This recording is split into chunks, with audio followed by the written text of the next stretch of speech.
this movie is a Brotherhood story that's full of love, full of heart, and is one of the best movies I've seen in the Creed or Rocky franchises. Creed 3. Adonis has been thriving in both his career and family life, but when a childhood friend and former boxing prodigy resurfaces, the face-off is more than just a fight. This particular Creed movie is the first to be directed by Michael B. Jordan, and I gotta say, what a debut, because this movie was freaking amazing. It's definitely my favorite of 2023 so far. It was so good that I feel compelled to go ahead and watch it again tomorrow. I probably will. I was really tempted to buy another ticket and to watch the next screening of it right after I walked out of the first one, because it was so deep, it had so many layers, and it was just an awesome experience. Normally when I talk about movies, I talk about, oh, what are the best parts, what are the worst parts. I'm just going to speak from the heart about this movie. What this movie is a story of brotherhood that operates under the guise of a boxing movie. That's it. That brotherhood is between Jonathan Majors and Michael B. Jordan as characters. The story of their childhood together is told. You unpack what's going on between them as the movie goes on, and it gives you something to kind of go off of while you're watching the movie. What's really awesome about the dynamic between those two is that you get little breadcrumbs as the movie goes on about their past. You get to see the relationship get unpacked in the present and how that ultimately leads to what's going on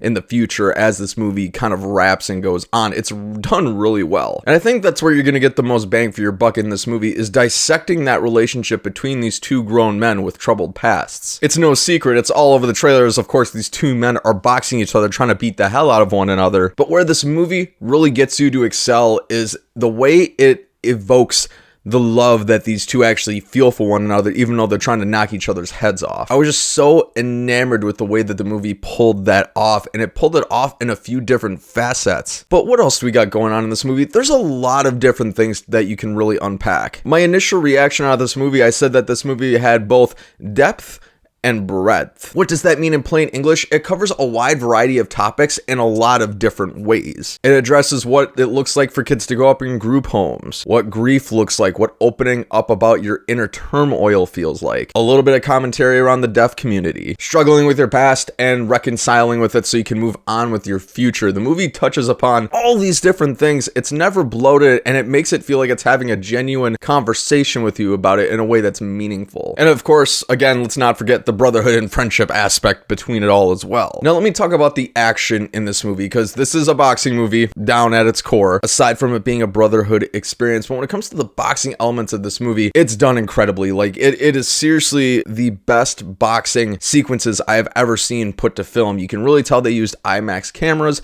because it all looks glorious. Whenever it's Adonis or Jonathan Majors or Michael B. Jordan or whoever boxing on screen, you can really feel like they are beating the hell out of each other, and they make it look so surreal. Like you can literally feel the whiplash and pain that they feel on every punch. The way they choreographed it all, it was amazing. And I think what really made these parts great is they introduced a massive amount of creativity that has never been done in any of the previous Creed or Rocky movies for that matter. I don't want to give it too much away because I want you to experience it without any knowledge going into these fights, but there are some techniques in a couple of the different fights that they use where it really hammers home the central themes of the movie, especially the brotherhood aspect of what I was describing earlier, and it's just really amazing. It really makes the whole experience feel fulfilling. It really puts some purpose behind the boxing and the action that you're watching and tying it to the narrative. It just works so well that way, and it's really hard for movies to do. I'd be remiss too if I didn't touch upon the acting performances in this movie. They're all great. You will spend almost the entire screen time with Michael B. Jordan, Tessa Thompson, or Jonathan Majors, or a combination of the three. They all bring their A game the whole movie. They pull no punches, no pun intended, and it really helps you buy into the experience that they're trying to sell you,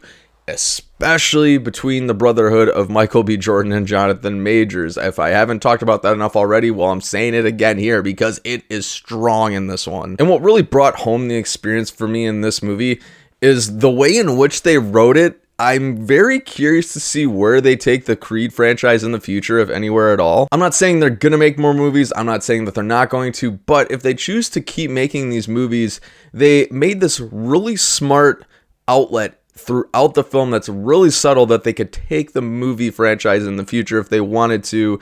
If you're curious about it, ask me in the comments section what I mean by that. I just thought it was a really nice little nugget that they threw into the movie where it could really extend the life of this franchise a lot longer if they needed it to. Now, there is one nitpick that I've got with this movie, actually a couple nitpicks. I can't give you one of them because of spoilers, but the other one, it bugged me a little bit, but I can kind of give it a pass. They keep insisting that Adonis is an old man, which when you look at Michael B. Jordan, it's kind of preposterous because the guy's only 36 years old, which I guess in the boxing world, maybe that is a little old, and I guess for sports that is getting on the upper edge of where professional athletes start to retire, especially if you're in a really physical sport like boxing. But then they also say that Jonathan Majors' character is an old man. They're both claiming that these 36 and 33-year-olds respectively are old men, and I had a really hard time believing that for a second in this movie. Like, they're acting like these guys are at death's door. I'm like, they're not 85 years old and still boxing. They're still in their early mid-30s.